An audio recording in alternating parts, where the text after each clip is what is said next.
Yo, what up? It's Hollywood Unlocked Uncensored. I'm Jason Lee. Hey, it's DJ Damage. Hey, if you're watching us on YouTube, thank you. Keep sharing on your Facebook. Get all your friends, your grandma, and all her friends at Bingo to watch the show. Also, make sure you're streaming us on all streaming platforms: iTunes, iHeart, Google Play, and Spotify. That's right. And give us a 5-star rating. Damage. What's been going on in your world? Man, we got some things down the pipeline, so energy's up. My birthday's on its way. This is a good rollout until October. The summer's over. I didn't think COVID was going to last this long, but it did. But it's okay because we got some things coming. But I'm really excited about my birthday. I'm turning 30, the big 30. And I can't complain. That's a big year. I'm really turning 31, Jason, but I'm not counting this year.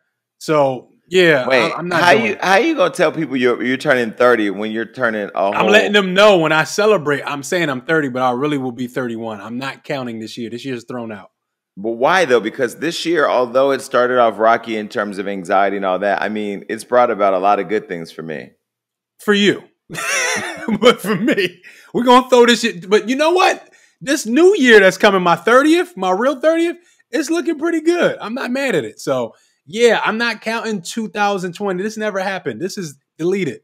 The 2020, the year that never happened. Yeah. That sounds like a documentary. Yeah, that sounds like a documentary. The thing that's so crazy about COVID, one thing that I will say that I miss, because somebody asked me, one of my fans called into my show Gagging with Jason Lee, and they said to me, what is one of the things that you feel like you've missed or lost because of COVID or whatever? How did it affect your business? And I think for me, one of the biggest things that I lost was that I didn't travel as much. Yeah. I didn't travel as much internationally. I did my birthday party in St. Thomas, and then I went to Houston for my surgery. I went to New York a couple weeks ago, but and I'm going to Miami this weekend, but I haven't really traveled a lot. And even now when you travel, like you're in the mask all the time. You're not being around people. Like I've had people walk up to me. I'm like, not even a server. Don't even extend your arm to hand me my plate. I don't even want you nowhere near me. So I think that and just in human interaction, are the two things that I really miss. Yeah, man, this COVID shit, dude. And I just really hope it's over soon. They said this vaccine is coming. That's a whole nother conversation. But man, I just want it to be done. I want to get back outside. I want to start interacting with my friends again. And there's some cities I see that's out there doing their thing, and I don't trust it. I don't trust it because if you don't get sick, you're going to hurt grandmom or somebody aunt. Stay your ass in the house. And I just honestly don't even see us getting back to normal. I think this is the new normal. I do think that, then there's the whole debate that what's the alternative? If they find a vaccine, are you going to take that? A lot of people are saying that they're not going to take the vaccine. A lot of people, people are now sending their kids to school. Kids are getting sick at alarming rates. So I really don't know what the solution is now. I will tell you, I have a prediction that in November, if the election happens in our favor where Joe Biden gets elected, people are saying that, that they think it'll just go away. And if it just goes away when Joe Biden gets in, I'm going to tell you, it's some crazy shit. Now, that don't make sense. But I feel like... Does the fact that we're wearing masks to the supermarket in America make sense? I don't think once he becomes president, it's just going to vanish. But I feel like this vaccine is going to be a pivotal point of who people are voting for, too. I feel like it's going to come down to the wire, who's enforcing this vaccine, who's not enforcing the vaccine. I think this vaccine thing is going to play a huge part into the election. Yeah, but that also, think about it. You're talking about an election. What do you have to do to be able to go vote? You have to go outside. You have to stand in line next to people. When have you seen a voting booth or a voting location, a polling place, have a line of people 6 feet apart? There's already issues with voting at the polls. And so, this could be a big thing that set us up for the election so that way certain person can win again. So I don't want to be a conspiracy theorist. You can't throw anything out at this point. But you can't throw anything out. Yeah, because when you hold the keys to the world and you have the power over the economy, you have the power over everything, and you're somebody like a Donald Trump who appears to be power hungry, you don't want to give those reins over. And you already know you did a piss poor job and only helped the 3% in the country who are the billionaires, a multi-billionaire group. And so, there's probably a fear of losing the election. He's down in the polls to Joe Biden. And so why not just create a pandemic to create fear so people can't go outside? So you don't believe it was China? You know, part of me China. believes that it could have been a chemical warfare created by China. Part of me that we don't know what goes on behind the scenes between, you know, international trade, you know, agreements. You know, we don't know what they came up with, you know, and trade was a big thing that he was blowing up before this all happened. So you just never know, you know. Yo, And you can't rule I've anything out. watched, I've watched the TV show Scandal to know that shit be happening that we don't know about. You can't rule anything out at this point. I don't care who you vote for. Go out and vote, please. It will be terrible if anybody wins because individuals aren't voting. So let's make sure people are winning because they're being voted for. Get your ass out there and vote. Yeah, I can't wait to vote. I actually am ready to go stand in line today. It's far away from now, but I will also say one thing. You said that there are a lot of good things going on over here at Hollywood Unlocked. I want to tell people, you know, I'm not good at keeping a secret, but I can't tell you everything now, but it will be coming soon. And there's people that have been logging on to Gagging with Jason Lee or calling in that have said, you know, I've been watching the show since day one. I've seen the evolution, I've seen the growth, and I'm just so excited for the next chapter of our show. And I also want to say that I have selected the female co-host to Hey, join our show. And so we are doing our photo shoot and everything next week. An announcement will go out and you will see her. And I'm excited to have her join the conversation. And this show, you know, has evolved. And people keep asking, like, what's the difference between this and Gagging with Jason Lee? This show has grown to a level of maturity where we can talk about some fuck shit, but we need to talk about world topics. We need to talk about voting. We need to talk about Black Lives Matter. We need to talk about all those things and celebrity interviews that go along with our national radio show. But Gagging with Jason Lee is a purely reckless, messy outlet for me to get all of it out for as long as I need and to be able to talk to the fans, you it's know? So, Jason's therapy. That's where he goes and just let it oh, loose, and y'all can go look in on his daily life. oh, I left the show yesterday. I did 3 hours and 11 minutes of the show. That's good. And then I felt so relieved. I went to smoke hookah and eat watermelon. It was like I felt like I had just had sex. It was that kind of a release, you know? And Now, are you going out to get your hookah, or you did this at your own place? Are you going out? I went out. Oh wow. However, I went out with people who are in my bubble, and Okay. we wore our mask until we sat down. There's guards up around us all the way so nobody can get to us, and the people wear masks there, and they're really helpful. So I'm not as energetic today because I went to bed really late. And honestly, yesterday was such a big day for Hollywood Unlocked and with everything going on that I was on such a high that I wanted to stay out and just enjoy it. And then, you know, I slept in a little bit today. Sleeping in for me is like 8 o'clock, but you know, I slept in a little bit today, and I just feel really proud of all the work that you do, you know, that we've done. You know, people don't understand when you're creating a business or you're creating a vision for something that you want. My vision always started with, I want to build a company to eventually sell. All the things in between have literally happened by way of looking at how the market has changed, looking at how other people are doing it. You know, I look at Joe Budden, I look at Charlemagne, I look at Wendy Williams, I look at Howard Stern, and I'm like, yo, I want to be like them in the sense of fearless radio, fearless, you know, delivery of what's happening, you know, don't give a fuck. That's my mantra in real life, so I might as well just apply it to my business. And then I look at like a Ryan Seacrest. You know, he mastered radio, he's mastering TV, and he's mastering hosting, he's mastering TV production. And so I've been able to look at all these people sort of like a blueprint and then just sort of like start applying things as they come. Had a great conversation with Facebook yesterday. We're partnering with them. My agency is partnering with them. And so yesterday was one of those days where I'm like, yo, we had so much good shit happening that I never take the time. And you've created a legendary media group, and you being a independent contractor as a business owner of your own brand and DJing for people all over the world and brands and stuff like that. We never really stop and smell the flowers, and we never really stop and enjoy all the accomplishments that we make. And yesterday, I just decided to do that. No, I think I had a similar moment too recently. Just thinking about how I came to the show, where I was at when I first got the call from you. And, you know, the advice people was giving, like, oh, you know, Jason's crazy. I don't know if you would be a good fit on the show. They said that about me? Oh yeah. Everybody was, and you know, they weren't saying to talk bad about you. They were just saying, you know, just be careful. You know what you're walking into. And it's so funny how since we started, it's been nothing but evolution. You know, like us doing the podcast when we first did it at that one studio, going to the next studio, to getting our national radio show, to things that are about to blossom that we can't talk about now. It's good when you join something and you put hard work and you're dedicated to it, to watch it grow, because it's not one point that I can look at my short journey at Hollywood Unlocked and not see growth. We've all grown. The platform has grown, and it's a good thing. And it makes me excited to think about the next 2 to 3 to 4 to 5 years, how much bigger it can get. Yeah.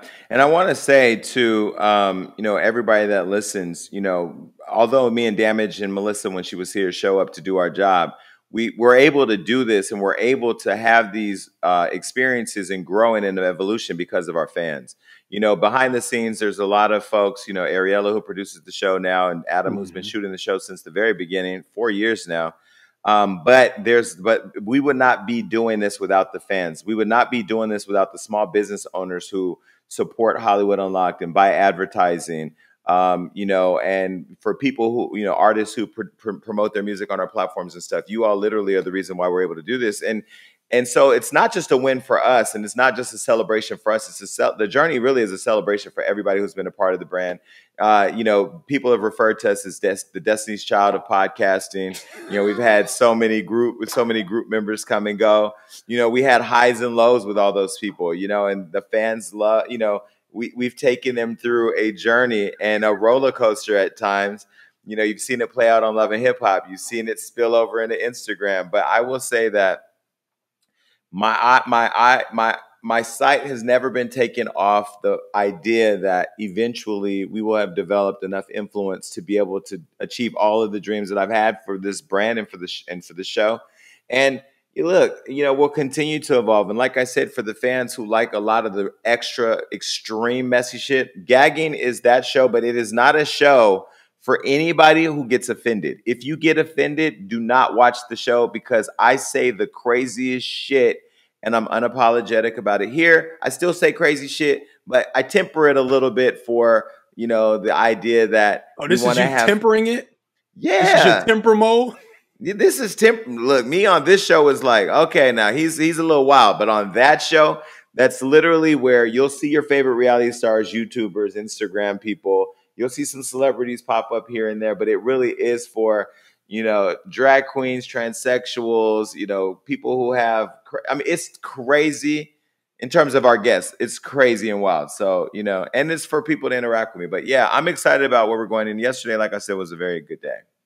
Yeah, we celebrating, y'all. I know Jason's turned down because he turned up yesterday. But we celebrating right now. I ain't turned down. I mean, turn up. I smoked a little hookah and ate some watermelon. But my eating, I'm down 60 pounds. That's my update for the people that care to know about my fitness journey. But I'm down 60 pounds and going. And I still can't really eat a lot of food, but I'm staying focused on what I am eating. And starting Monday, which is what I said forever about losing weight. Starting Monday, I'm incorporating exercise because my gym is finally finished. And I am going to start exercising more because now I want to work on the shape of my body. So I'm excited about that. No, that's what's up. And I'm going to come through there on Monday then. We're going to get it in. It's time. Yeah, anytime. All right. So listen, yesterday was an unfortunate day where we had to break a story that was a pretty big story. And that was Cardi B filing for divorce from Offset. And I just want to tell folks how that came about.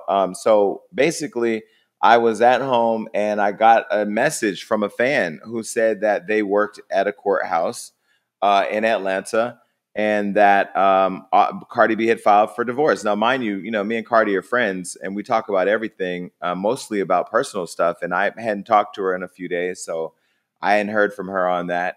So I had my attorney call and verify it.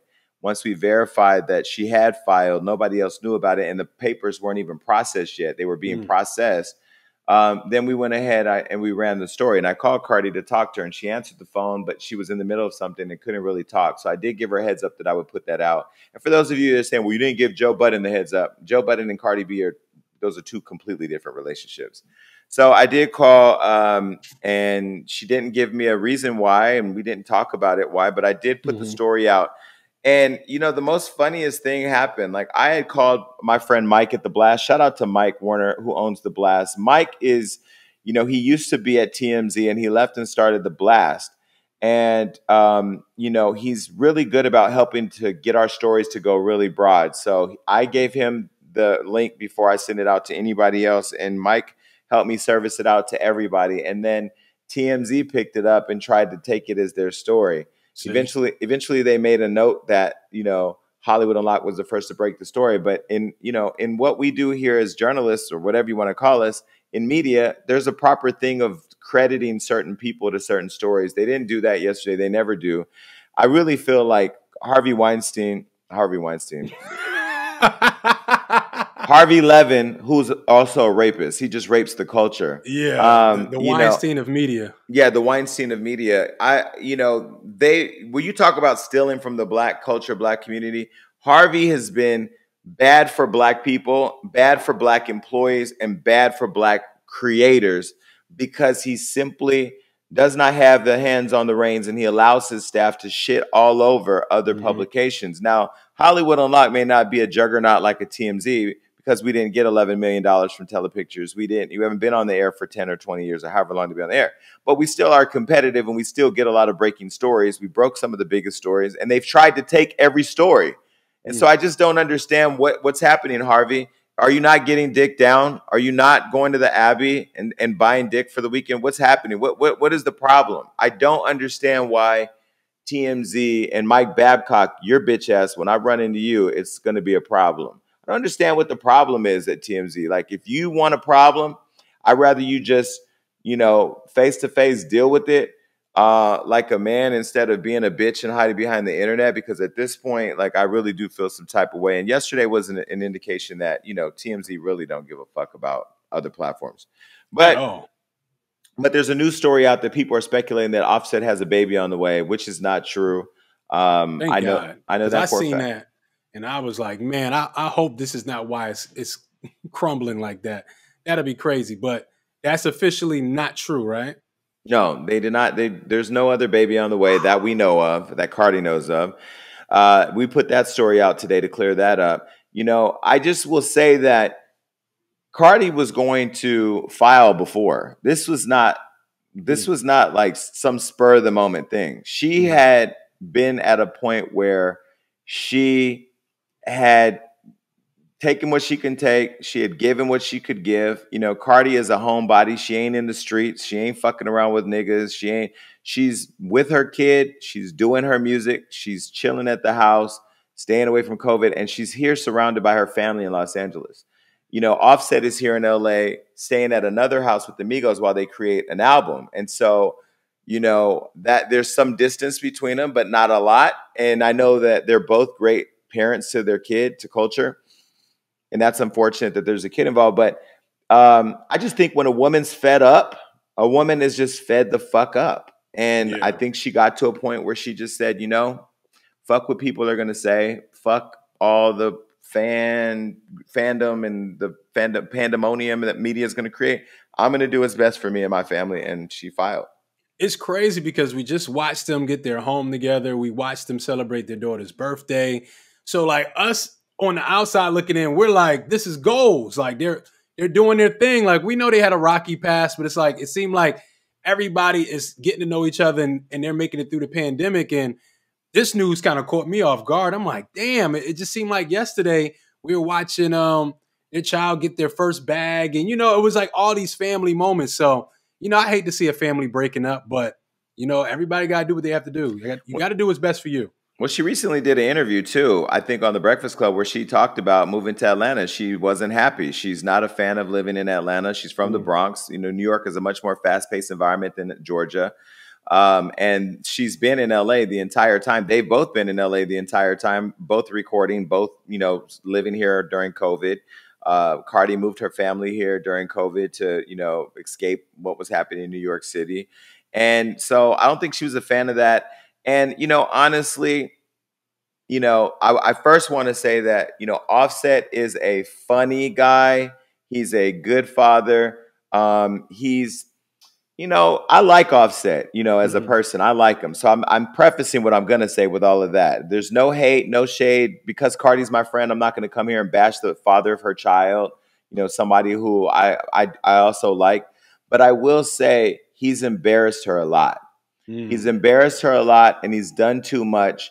There's stuff that I know has probably happened that we don't even know about because of the recklessness involved. And I feel like, you know, to take somebody like a Cardi B for granted, to take any woman for granted, I feel like men have to start coming to the realization that if you really got a good thing, the grass on the other side is not greener. And when you have kids involved, if that's not enough to fight for it, you know what I mean? Like, you know, and then on the other hand, they were both young when they got married They're too, still young. you know? So, I mean, yeah, us as men, we do it all the time, Jason. You know, we get a good thing and we fuck it up. And I think a lot of us need to take our time. We need to pace the relationships we're in. Just because it's a good thing, let's enjoy the good thing. Let's not rush to the next step and the next step. And I can't say that's what they did, but I feel like, yeah, us as men, we put ourselves in these situations all the time where we make one too many mistakes. We're embarrassing the person we love, not intentionally, but when you're trying to do your thing and you're committed to something, you're going to embarrass them. It's going to come out some way or the other. So, man, I think, yeah, us as men, it's time to step up. It's time to change a lot of these things that we do. If you're not ready for something serious, a serious commitment, then don't put yourself in that position because you end up hurting somebody way more than you intended to.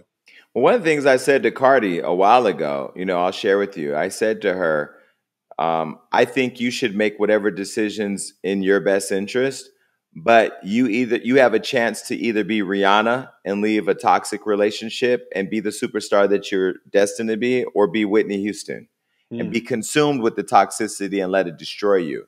And so for that, I will say that I'm proud that she made a decision to stand in what she felt was the best for her in spite of everything, because, you know, Cardi's big on social media. She sees everything. And I'm sure her Instagram has been going crazy, and all the stories about her was on Good Morning America this morning. And, you know, I can only imagine what it's like to deal with that kind of attention when you don't like it in the first place. And then you have a kid. But I would say Cardi is a strong woman. She's smart. She's young. She's gorgeous. She's at the top of her game. She's been through a lot, and I feel like just in life, and I feel like she's just getting started. And I believe that the music, if she really, you know, if she really pours into her music now, this next album could be fire. If she's digging into the feelings that she's experiencing right now with this broken relationship, you know. And if anybody's listening and saying, "Oh, you're going easy on Offset," or you're not being extra messy with Cardi," let me be very clear. I know these people, and I'm going to be interviewing Cardi soon, and I will ask Cardi in that interview about the relationship and about everything, and I will get the answers that you want in that conversation with her. I'm not going to sit here and speculate about two people that I actually have access to. I'd rather get it from them, and I would interview Offset too, but I want to interview Cardi first. And I want her to be able to, you know, say from her lips what's happening instead of all the other people that are out here speculating. People are on E! News are talking about they talk to a source close to Cardi, and she's doing well and she's doing it. No, you didn't, because she don't have that many people around her who you would have access to. And I'm close as fuck to Cardi, and I don't even know what's going on. I don't even know how she's doing. So there's that, you know? Yeah, man. And the corniness in me wants me to say, I want to see them figure it out. And it might not be this year, it might not be next year. I don't like seeing broken homes. Yeah. And I'm talking about more so for the family structure. I'm not saying what he did was right, and I don't know what he did. I have no idea what happened. But for the sake of them raising a child, eventually I do want to see them get to a point where they can be back together. I mean, that's just the hopeless whackness in myself, but I do want to see that. Well, Because they were good together. I wouldn't call it whackness, but I would say that he has kids by other women. There was the allegation that one of his other baby moms says that he was having sex with her in order for her to get her money or something. He was having sex with her. She's been through a lot. I'm not a fan of togetherness as a family if the toxicity could affect the children, affect the love in the house. I don't know the level of the toxic. And I just feel like, again, when you're raising children, you know, children need to be raised in an environment of love, not lust for one another, not for what the public image is, but for what you bring to the house. And if you're creating animosity or angst or anger between your partner, that's going to spill over into how your kids see their parents interact, and then they pick up the behavior. So I want them to be happy. I want culture to be happy. I have no doubt that they're both great parents, and they're both going to figure out this co-parenting. Also, as an update, Cardi amended her divorce to allow for, I believe, I'm not sure about that detail, whether or not I know she amended it. I don't know that they're having joint custody or not, but I wish them both the best. Yeah. All right. So speaking of female rappers, I'll let you go ahead. I can't. Megan Thee Stallion. So there were some rumors out there that she was abusive towards an ex. I believe a blogger accused her of being physically abusive towards her ex named Karim, allegedly. Now, Megan took the Instagram live to clear her name. She said, I feel like I got a motherfucking press conference every goddamn week. I don't like when people flat out tell lies. They antagonize me every day online. They pick with me every goddamn day. They're always making up stories about me. Now I feel like I'm going to have to start doing something about it because you bitches are really crazy. So this study says whatever, an old situation with her ex, she had a mugshot. Basically, she's saying all the stuff out there that they're saying about her isn't true. Now, there was a post going up, and it seemed like it was a letter written by her ex, and I don't know how legitimate this was. Basically, her ex was... But before the letter, she played an audio of his conversation with her, and in the conversation, you could hear him say he was going to clear up the abuse allegations about her because basically she was being accused of beating him too. And so, the whole conversation about these daily press briefings that we get from Megan Thee Stallion is on her being shot or abused by Tory Lanez. And there's always more and more and more news information coming out on that. And then she's always talking about that. Like now our whole world of Megan Thee Stallion is about abuse consumption, whether she beat somebody, whether she got beaten, whether she got shot, who shot her. And so that's what kind of set off that. And then the text and then the letter came. Yes. And I'm just going to jump to the meat and potatoes of it, man. It said, and this is a quote from the alleged letter. The night this all happened, this person was on drugs, Xans to be exact. I got my ass beat that night, and I'm being pictured as the abuser on the internet.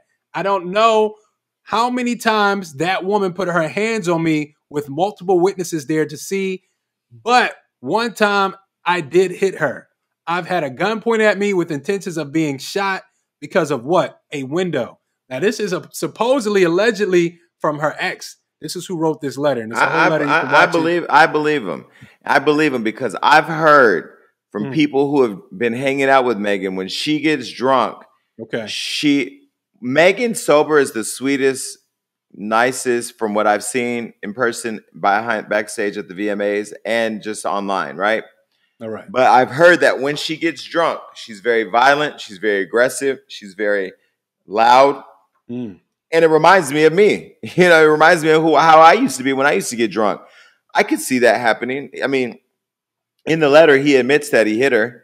Whether it was once or more, I don't know. Maybe that's not true, but he admits to hitting her, but he also says she hit him, and maybe they were in a toxic relationship. Maybe she did pull a gun on him.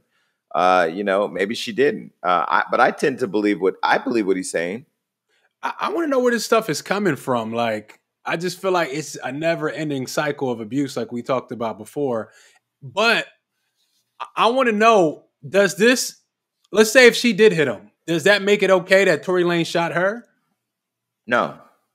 Right. No. So I don't know if is this information that's coming up or someone attempting to. I think that if he feels that he was a victim of abuse by her before, and now he's tired of her playing victim every day in the news because of Tory, and Tory's been silent. We don't know from his perspective what happened. Some people don't care, but he still has his side. I think he's trying to provide color on her character. Like, listen, this person beat me. You know what I mean? Yeah, I hit her, but she pointed a gun at me. She was on Xans. She was this. I mean, like, he's putting her business out. This is why you got to be careful, Megan. The problem that I have with all of this, really, and this is no shade to Meg. She's young. She's a young girl out here, doing her thing, and her star is rising. But she doesn't realize, like, one, you have to have a relationship with media where you have open doors of communication. Two, you don't have to do a press conference every day with people speculating about your personal life because you're never going to change everybody when you say anything anyway. And when you do speak out, you then make it our job to talk about it. So it's almost like you don't want us to talk about your business, but once you respond to something, you make it our business to do that. And I feel like she doesn't really have support around her to guide her through this. And it's unfortunate because now we talk more about her being beaten or now doing Xans and beating other people than we do her music. Yeah, this is crazy. But, she got on live and she supposedly was on the phone and the dude saying none of it's true. But then he puts this out. I don't know what to believe. It feel like we are in like public court. This guy come out of nowhere as a character witness. I don't know how they're trying to paint Megan Thee Stallion. I don't know if this is really her. It's just, to me, I want it all just to go away. It's like none of it matters at this point. Whatever she did back then when she was like 17 in that mugshot, it's all irrelevant right now. Where's Judge Judy? We need a judge for this. Judge Judy. That's the only person that could get to the bottom of this because she would be cutting through the bullshit left and right. That's what we need because I don't know what's real, what's fake, Jason. I don't know what's going on, to be honest. Like, I'm just reading it. I can tell you what's real. Yesterday, I got my membership card to the Recording Academy. Oh, nice. And so I'm an official member. So I'm going to the Grammys at some point whenever they open back up. But speaking of Grammys, I show you that and share you that because Kanye West is just pissing on a Grammy in the toilet right now. That is some crazy shit. He's sitting there video recording him pissing on a Grammy. Yeah, and so he's now asking for apologies from a lot of major people. He's asking apologies from J. Cole and Drake, and he wants a meeting with Jay-Z. He's demanding a meeting with Jay-Z. Now, why is he asking for an apology from J. Cole? You know why? Because he's Nat Turner, and he's fighting for all of us. He's been waiting to sit down with Sean Carter, like you said, Jay-Z, and he's the second richest black man in America. I need all my people with me to get us free. And this is one of his quotes from Twitter because he recently went on. Wait. Free of what? Because he said slavery was a choice. Free from the record industry. This whole rant that he's doing, I don't want to say if it's a rant, but him speaking on Twitter recently was all about breaking the chains of these terrible contracts in the record industry that I feel like all these artists are going through. And he wants to be the front man for it. I thought slavery was a choice. I thought so too. I guess he's saying y'all need to choose to apologize to me. Get your messaging up, bro. I don't even know what's real anymore. Kanye he needs to, I think Kanye's a very smart dude. I think he's very talented musically and when it comes to his clothing designs. But I think when it comes to his thoughts, organize him, then let him out. He always just rants him out, and that's now we pick him apart. We don't know what he's talking about. He wants to sit down with Jay-Z. I don't know if Jay-Z's open for that. I would love to see it. I would love to see J. Cole, Drake, Kanye, all of those dudes sit down and talk about the record industry because I feel like they're so huge. They can change. They can make any shift they want in the business if they all sat down. Well, after Hazel and Masika sat down to do the conversation on Zeus, I want to see Jay-Z and Kanye sit down and do it too. Jay-Z and Kanye conversation would be the top conversation. But for real, Jason, wouldn't that be epic though for like a Netflix special? Beyond epic. Yeah. Yeah, because Jay-Z's so cool and Kanye's going to be screaming the whole time and you don't understand. It will be the greatest dynamic. But I do want to see all those dudes sit together. I think black people are exhausted with Kanye.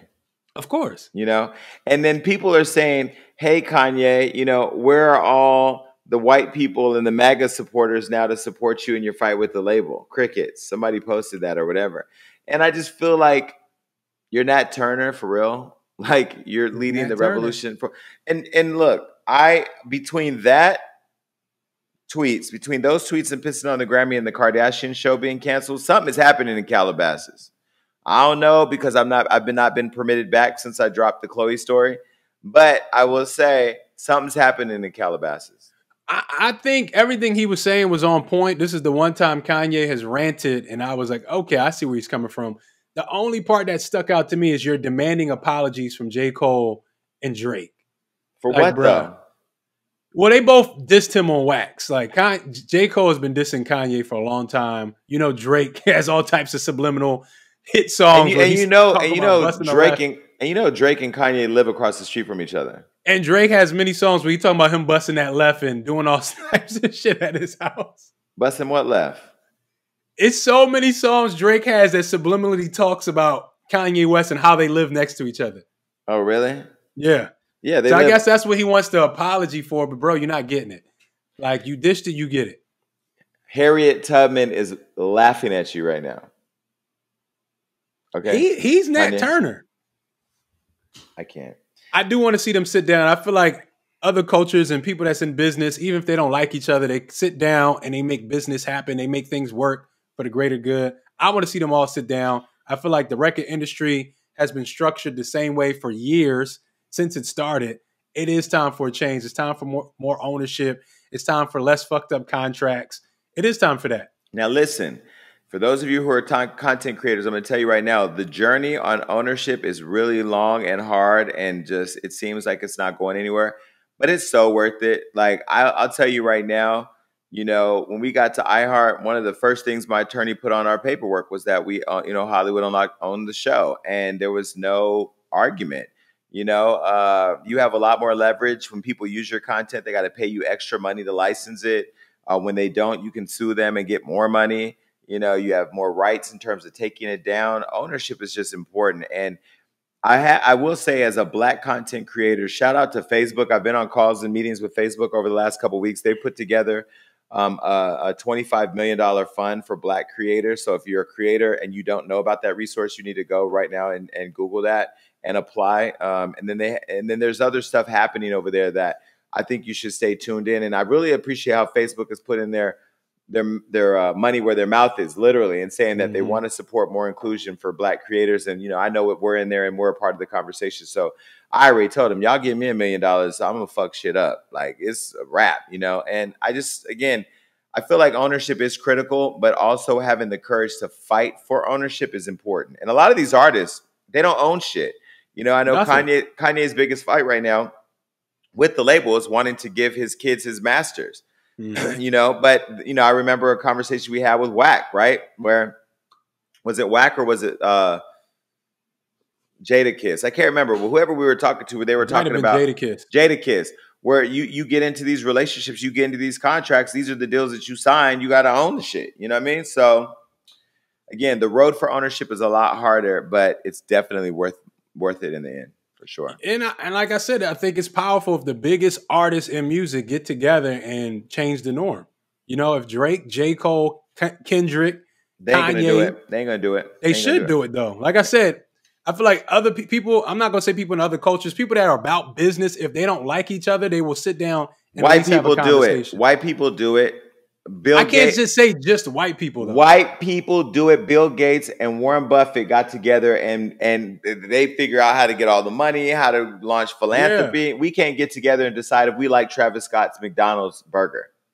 And that's what we need to do. Regardless if y'all have personal feelings towards each other, sit down and change the norm, because you guys are leading the culture. Why we have these figureheads and we're all spread apart. And I'm not going to say all of them are spread apart. They probably talk all the time. I don't fucking know. But they should sit down and create something new. Like, it needs to go in a new direction. Let me say this, and this might blow your mind. Okay. They don't lead the culture because they don't own it. The labels who own them and their masters and their music and their products and their Beats by Dre's, they are the fucking owners of the culture. The problem is that they've allowed white people, white publicists, to tell them they're going to make them super famous and a household name, but we can't fuck with these Black publications who talk about you every day.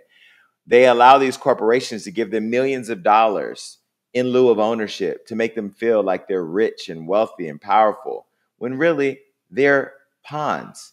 None of these niggas have the courage to come together and decide to really take ownership. Do you know how much courage it takes for me to go in a room with a bunch of white people and tell them, hey, I know you like me and I know you'll give me everything I want, but I'm not giving you my baby.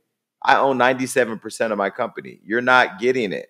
You can give me millions of dollars and partner. I may even give you some equity, but I'm going to always have 51%. Why? Because ownership literally is the thing that's going to bring me the wealth that I want. These niggas can't do that because they too busy, you know, trying to fuck over the other corporations who, oh, you didn't give me 50 million. Well, I just got 200 million over here. You got 200 million, but how much did they get? I can tell you right now, Jordan probably made $1 billion from Jordan brand shoes, but I guarantee you Nike made multiple billions of dollars, plus they own it. No, absolutely. You know? I think I don't know how much money Jordan has, but they said he's maybe 1 billion, 2 billion. He should be so rich. It's the most iconic sneaker in sneaker history is the Jordan.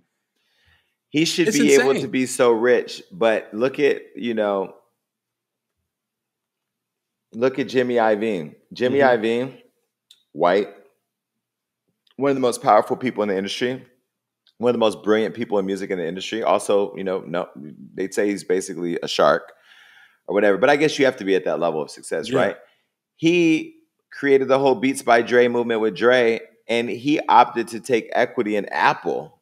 That's real ownership. He got I think $1 billion too, or whatever, 1 point something billion dollars. But he also got ownership in Apple. Like that motherfucker, when they sell that shit or whatever, he's going to always be caked up. And I just again would say, I had somebody the other day say, "Man, I should invest in Hollywood Unlocked." Those days are over. Like unless you're coming to me.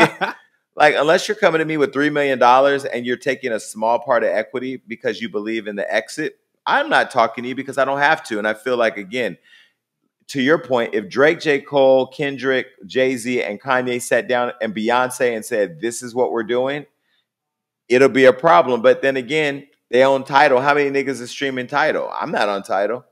And they should. It pays the artist more when it comes to streaming. I mean, I feel like we got to figure this out. I'm not in the music industry, but I feel like it affects everything, how everything is broken down, how contracts are being dealt. It seems to be that music industry standard of, oh, yeah, we'll give you some upfront money, but we own everything. And then you're going to owe us at the end of the day. It's like, it's slavery. All right, y'all, it's time for another Hollywood hookup. Now, I don't know if y'all knew, but September is National Life Insurance Awareness Month. But with everything going on right now, a lot of people aren't even aware if it's possible to get life insurance at all. And we all need it right now, too. We all need it, and I have the solution, and the solution is called Policy Genius. Now, I know you're probably asking, what is Policy Genius? I was just about to ask you, what is that? Well, Jason, it's an insurance marketplace built and backed by a team of industry experts, and I'm going to break down how it works. Here's step one. You go to policygenius.com. In minutes, you can work out how much coverage you need and compare your quotes from the top insurers to find your best price. Step two, apply for the lowest price. Guess what? There's a step three. The Policy Genius team will handle all the paperwork and red tape. Policy Genius works for you, not the insurance company. So if you hit any speed bumps during the application process, they'll take care of everything. And I mean it. They even have policies which allow eligible customers to skip the in-person medical exam and do it over the phone, which is so convenient. That's convenient. You ain't got to leave the house. Especially right now with this COVID going on. So that kind of service has earned Policy Genius a 5-star rating across 1,600 reviews on Trustpilot and Google. So this is how you get it done, all right? If you need life insurance, head to policygenius.com right now to get started. You can save $1,500 or more a year by comparing quotes by their marketplace. Policy Genius, when it comes to insurance, it's nice to get it right. And that's your Hollywood hookup. That was genius. Another thing that doesn't make sense to me that I'm trying to figure out is Andrew Gillum. Now, you say you bisexual. This is the guy who was the mayor, Tallahassee mayor, I believe. This guy was running for governor. He was running to be a governor candidate.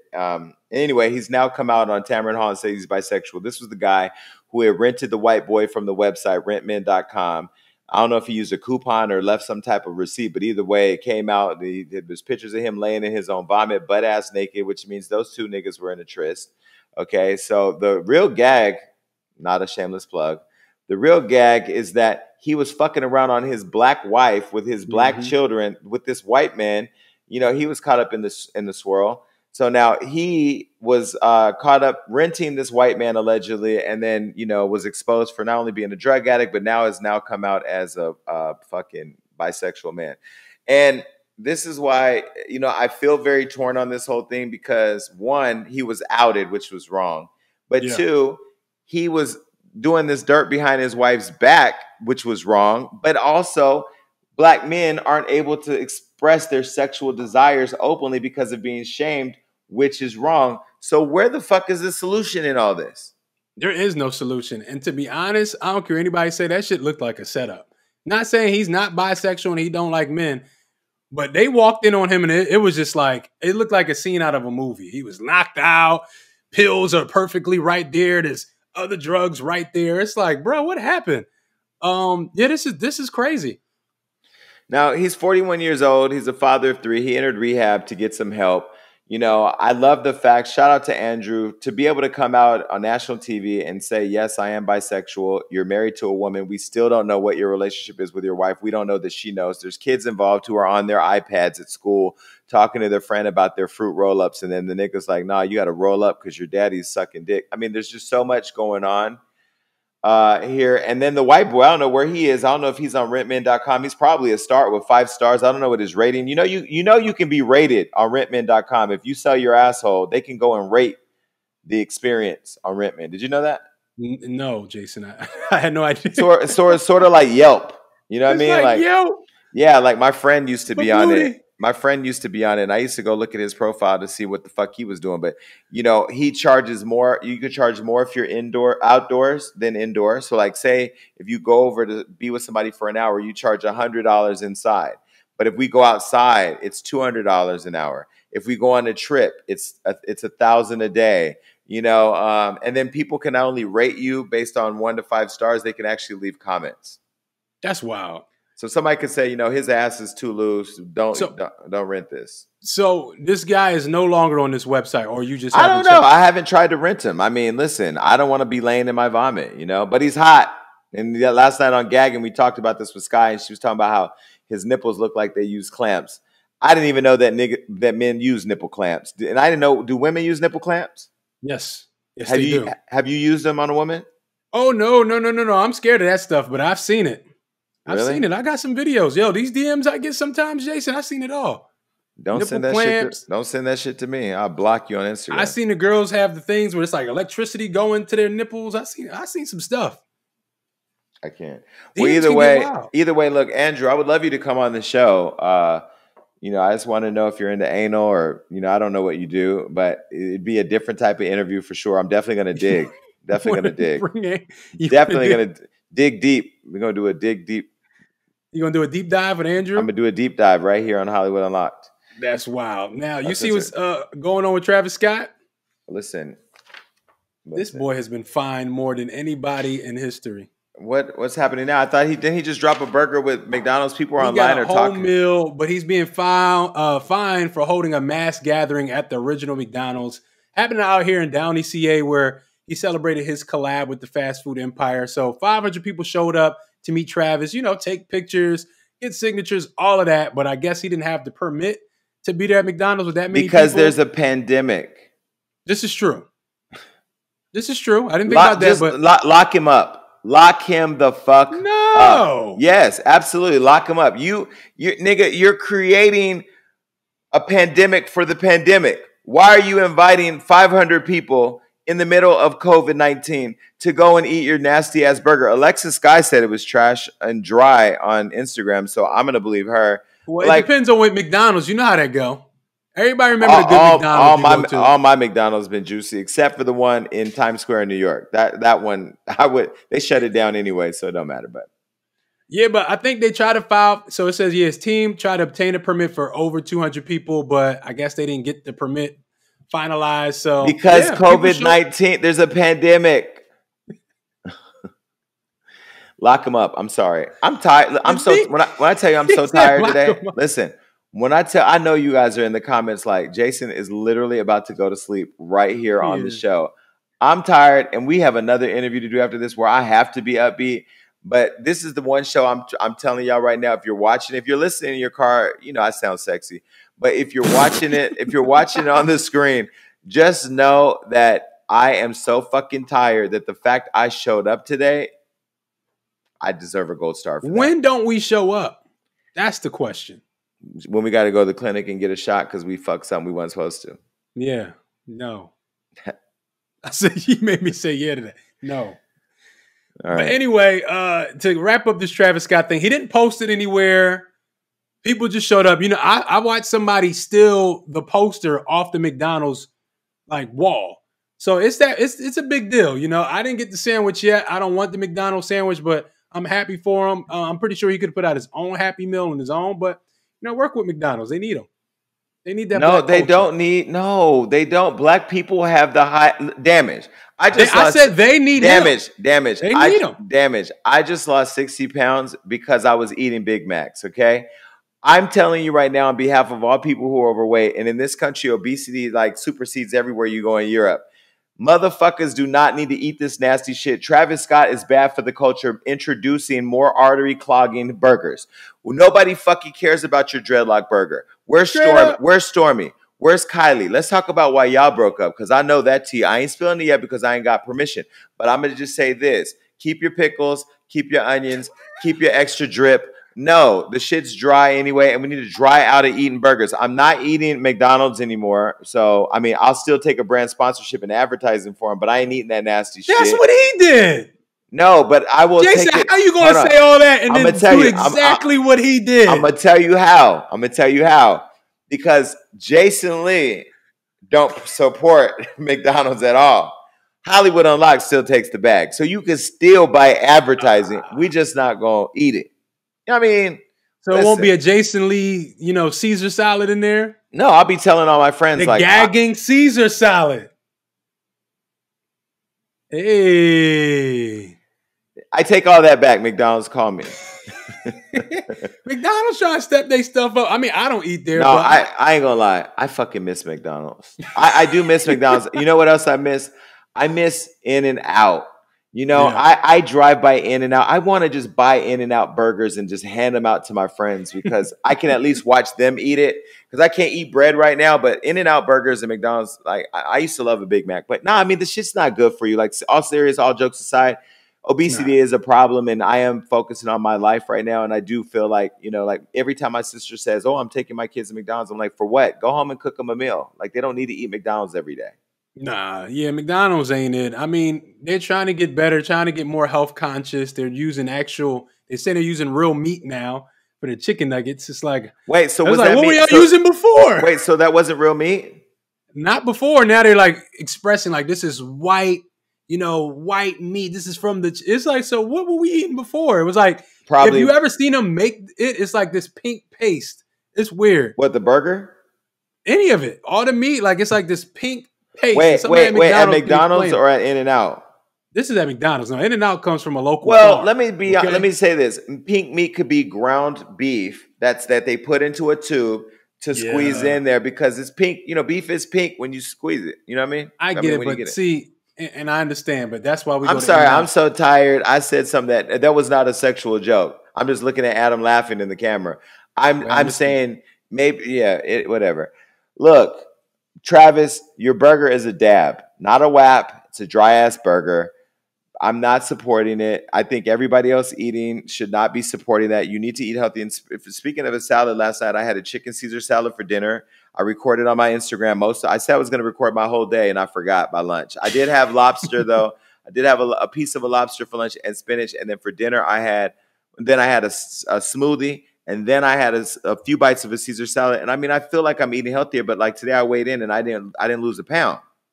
I mean, are you supposed to lose weight every day, Jason? Maybe every other day. I got used to it. I've lost 60 pounds in 60 days. I need to lose a pound a day. Soon I'm going to be bringing you sweatshirts and hoodies to wear, man. We're going to be the same size. I'm so tired. Did I tell you I was tired? Mm-hmm. People, it's okay to be tired. I'm not going to be 100%. I could say some dumb shit like,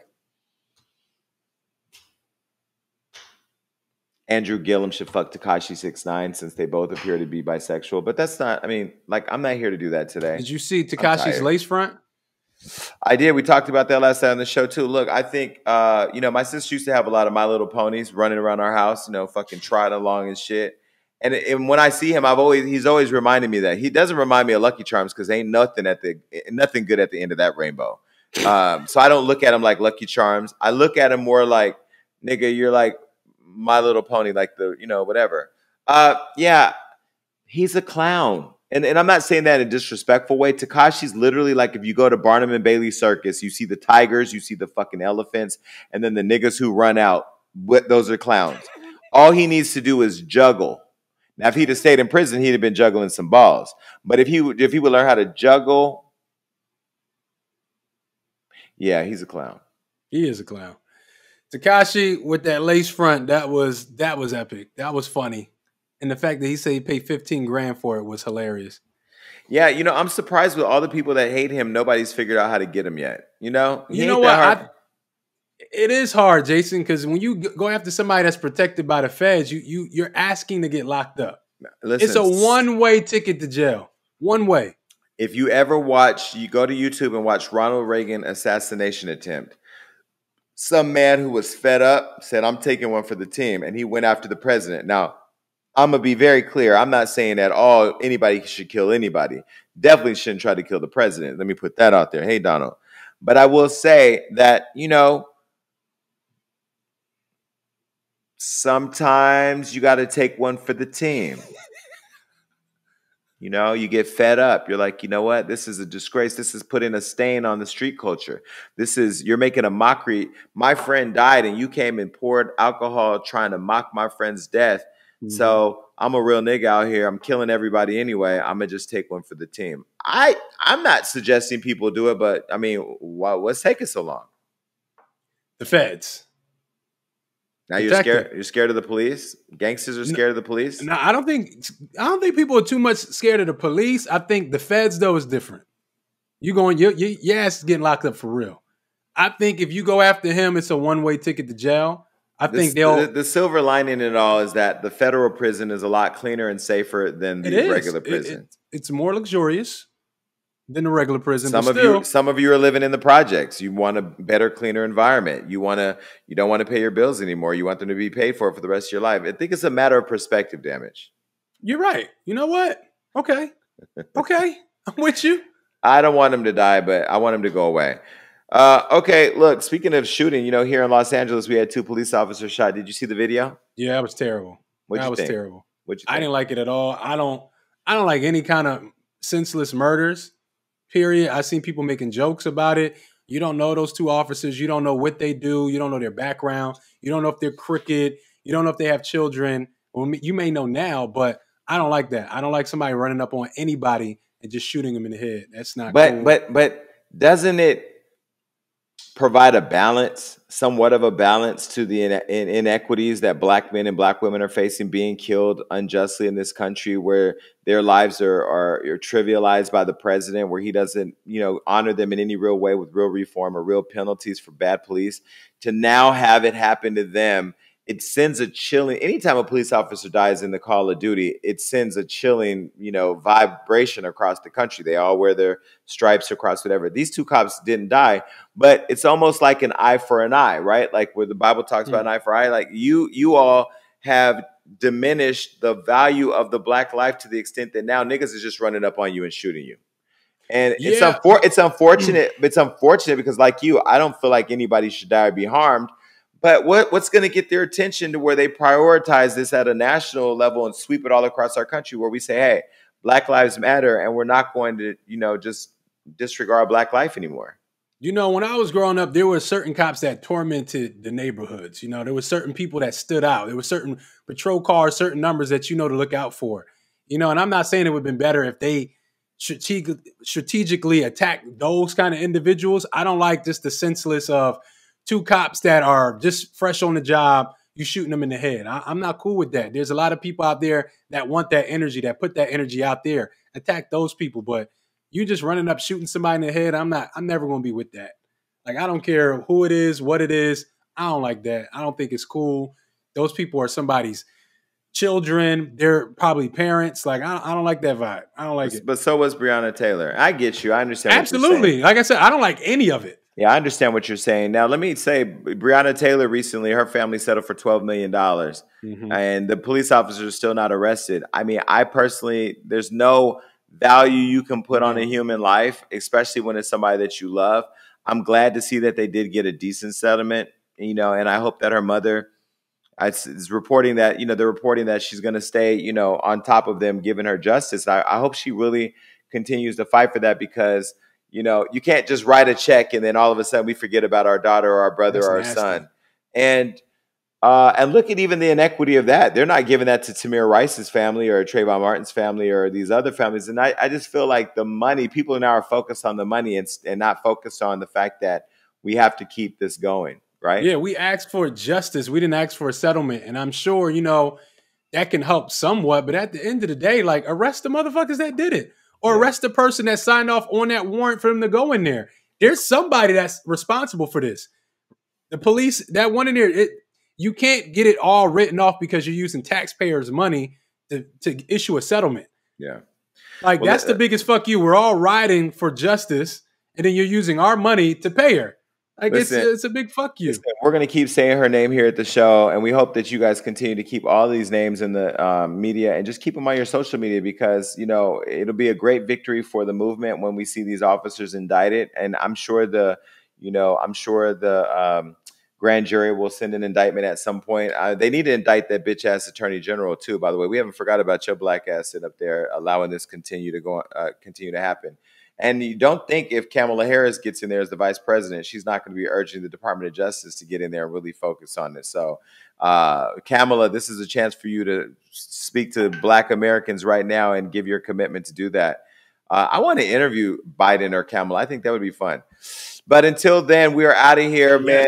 Listen, I promise you the next show, I will have taken a fucking nap. I promise you, I'm tired.